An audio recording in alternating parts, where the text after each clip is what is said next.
The Chicago Bulls got themselves a victory in overtime versus the Golden State Warriors yesterday. And Matas Buzelis set a career high and made Bulls history. We're going to talk about that. We're going to talk about Leonard Miller minutes last night. And then with Bam Adebayo scoring 83 points, I have some choice words for a couple critics out there. He should be celebrated, not criticized. Y'all know we're going to talk about it, break it all down, but gotta the music first.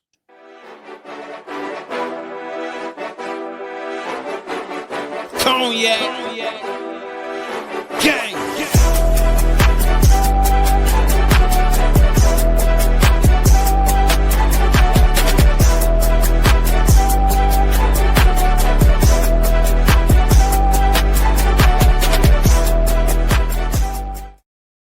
Shy Boys Podcast with the Cognac Boys. I'm Cognac Boy Bobby, and I'm holding it down for today's daily episode. So if you're tuned in, like talking Bulls basketball, make sure you go ahead and hit the like button and subscribe to the channel. Now, last night, I know for my tankers, you're not really happy. But hey, we cannot be mad at the Chicago Bulls for winning a basketball game to where Josh Giddey played at a really high level and had himself a good game.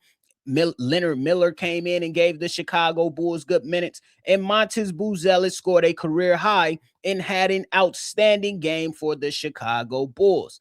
And if you're mad, it is what it is. But I told you where I stand, and if you don't know where I stand, I told you I would never apologize for a win. I understand that the odds for the Bulls to have a good chance of increasing their odds for a lottery pick is probably diminishing right now with the Milwaukee Bucks right behind them. I believe the Bulls sit at least a half a game ahead of them when it comes to the ranking of the Tankathon. But nonetheless, I'm not going to apologize for that. It is what it is. I want to talk about Matas Buzelis at this particular moment with him making history in the Chicago Bulls win over the Golden State Warriors in overtime, a 130-124 victory to Matas Buzelis scored 12 points in the fourth quarter and overtime combined and is now making history in Bulls history because he is one of three players who have scored 40 points at the age of 21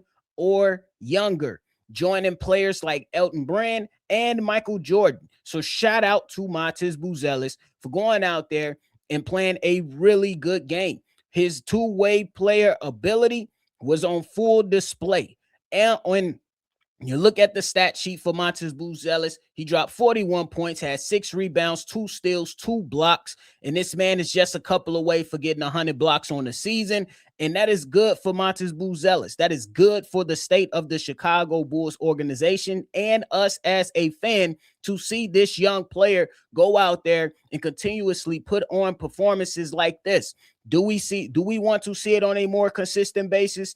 Absolutely. But Matas Buzelis, for the most part, has been trending upward, and there he had some hiccups. We're not going to act like he hasn't had his moments to where he could have played better, to where he could have done better, but let's just keep it a buck and call a spade a spade. Matas Buzelis is trending in the right direction for the sake of the Chicago Bulls, and with him making history, you can't do nothing but show love. And it's a really good sign for the Chicago Bulls organization when you have your young player in year 2, Matas Buzelis, going out there and dropping 41 points, and then you have the guard that you just extended to a 4-year contract in Josh Giddey going out there and dropping another triple-double, which is he's already second all-time in total triple-doubles for the organization. And last night he dropped 21 points, 17 assists, and had 13 rebounds for a team who looked like they was about to have the ultimate tank game and give the game away to the Golden State Warriors. But as it currently stands, the Chicago Bulls get a win. And again, I will not apologize for a win when it comes to my team. I understand that there are some people that are still going to say, look at the bigger picture for what the draft is going to hold later on in the year. But ultimately, the fan perspective is different from the player perspective. They don't give a damn about those picks. And once you realize that, you will have an understanding of it is what it is. Do we want to see the Chicago Bulls potentially get the first overall pick? Absolutely. Do we want to see the Chicago Bulls get in the top four? Absolutely. But at the end of the day, that's from the fans' perspective. Those players don't give a damn where the pick is going to come from or what spot the pick is going to be selected at. They don't care.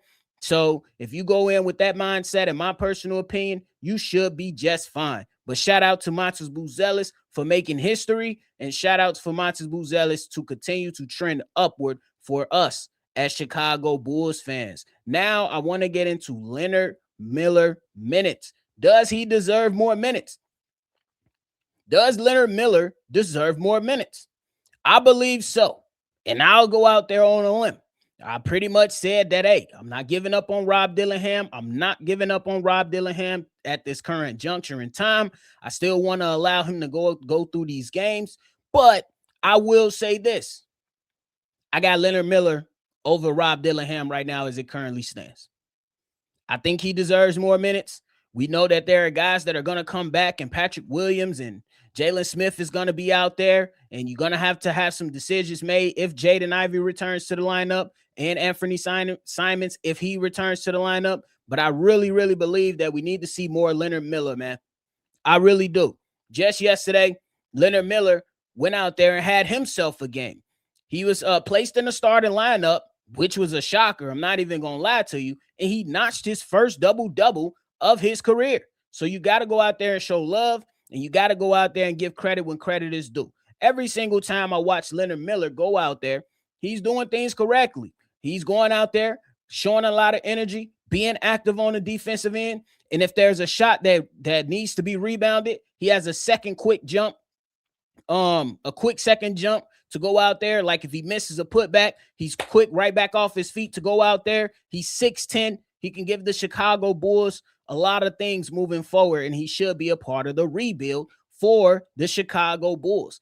Last night played 37 minutes of action, and you got to give credit what credit is due. Every single time he goes out there, there's not too many instances to where you're like, Leonard, what the fuck you doing, bro?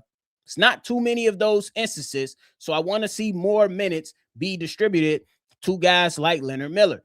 That is not to say Rob Dillingham is a lost cause, but it's looking real bleak. I'm not even going to hold you. Again, I want to get the young man to the rest of the season. That's just my position. I'm not going to argue and disagree with people or try to hold people to some type of standard to say they're done with them. Fine, cool, and dandy. It is what it is. But I like to see and at least give young players an opportunity to see what they can do. I've seen some nice things from Rob, but the last few games, it's been a bunch of bonehead stuff and a bunch of, man, what are you doing? Just out there. I believe he has something in him, but at the end of the day, you got to take advantage of the opportunities. And right now, Rob Dillingham is just clearly not taking advantage of the opportunities. The guy that is taking advantage of the opportunities is none other than Leonard Miller. And Matas Buzelis showed him a lot of love at the end of the game interview that he did with Casey Johnson. So you show love. And I want to see more of Miller out there with the Chicago Bulls team to see what they can go out there and do, or what he can potentially do. And if he can go on and continue his career at least for another year or so with the Chicago Bulls and just giving him opportunity, we should be able to come to a better, understanding of what he could potentially bring this basketball team. Right now, he brings the size, he brings some offensive ability, he brings some defensive ability, and I like what I see out of Leonard Miller. It is what it is. Give him more minutes, Billy.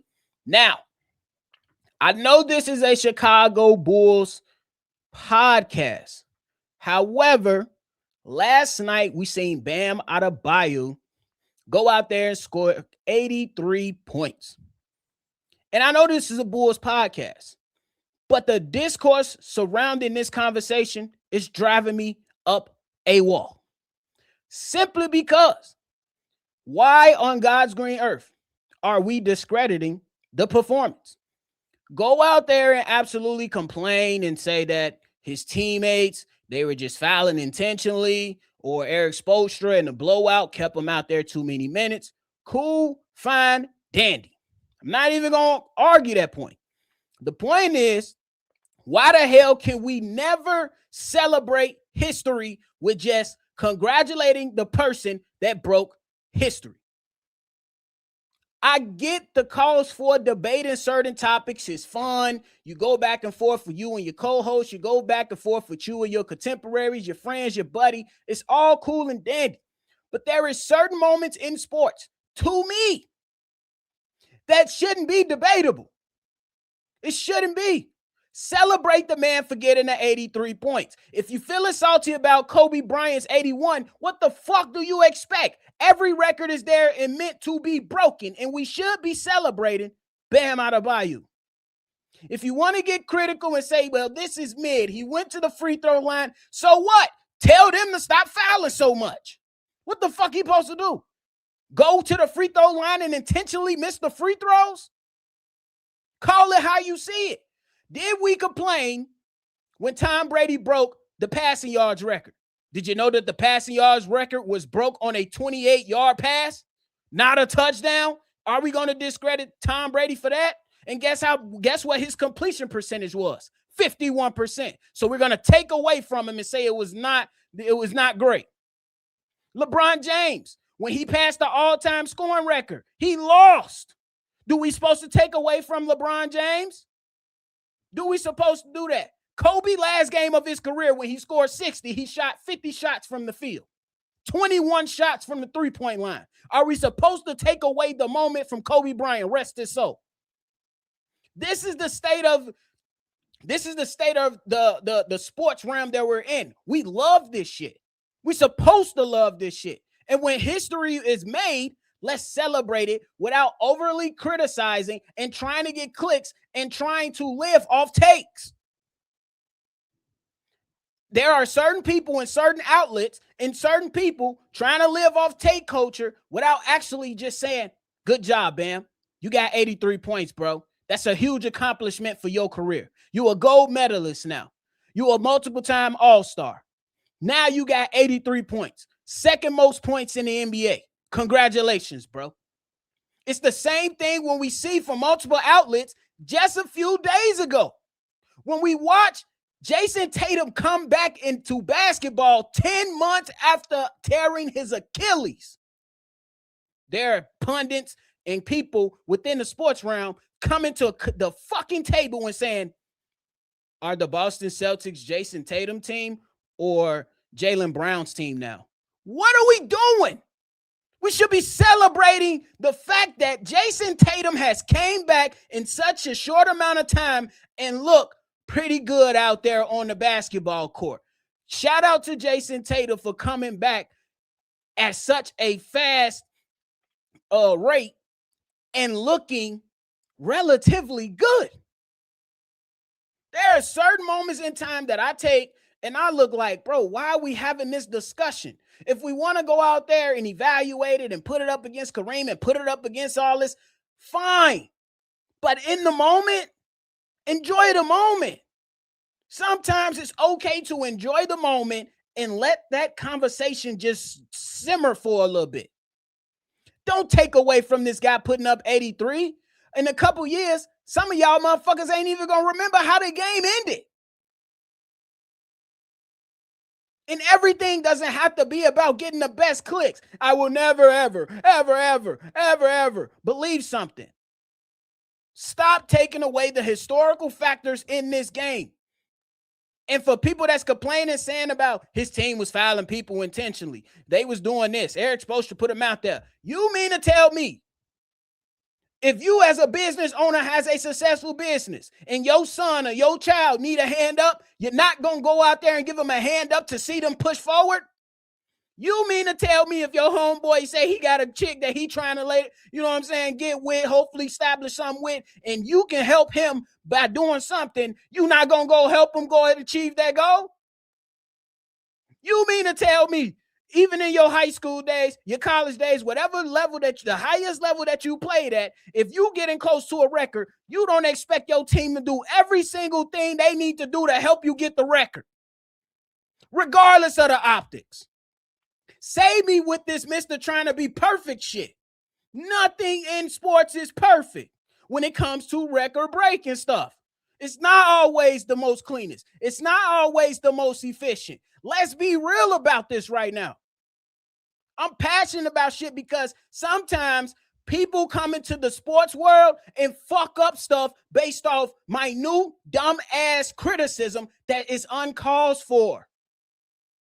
It's uncalled for. Celebrate the man. Give him his flowers. He got 83. KD ain't got 83.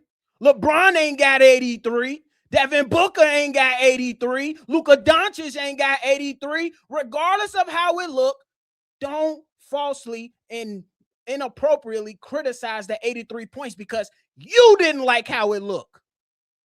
Because you felt like he should have been more efficient from the field. You felt like he should have been more efficient from the three. You didn't like the fact that he shot 36 free throws.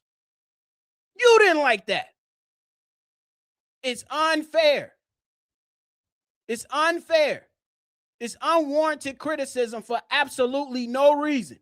Celebrate the man for getting 83 in front of his lady, in front of his mama, in front of them people that supported him. Previous career high was 41 points. He doubled it. He doubled it. And you can't fault his teammates for saying, man, go for that. Go for that record. Those are good fucking teammates I have any day on my team. Any day on my team. And if you're not one of those guys that would have edged them on to get the 83, I guarantee you a shitty ass teammate. Guarantee it. I guarantee if you was in the same locker room with him, you wouldn't be complaining talking about something. Damn, Bam, you gonna keep spamming? Damn, Bam, you ain't gonna chill. You ain't gonna sit out for the remainder of the game, the last 5 minutes of the game. Because guess what? Mugs will be looking at your ass sideways. So don't give me this Mr. Perfect shit that y'all be trying to play. Celebrate Bam Adebayo's 83. Stop overly criticizing historical moments in the fucking sports. Because this type of discourse and conversation is what dilutes the sports.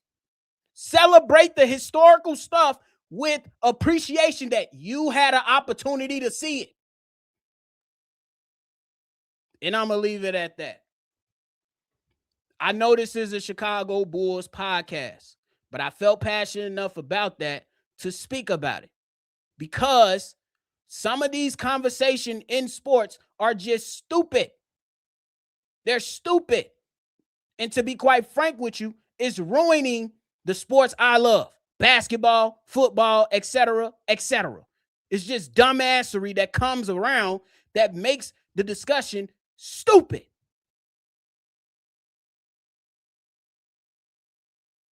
There are plenty of examples to where guys where he wasn't the most efficient. It wasn't the cleanest game.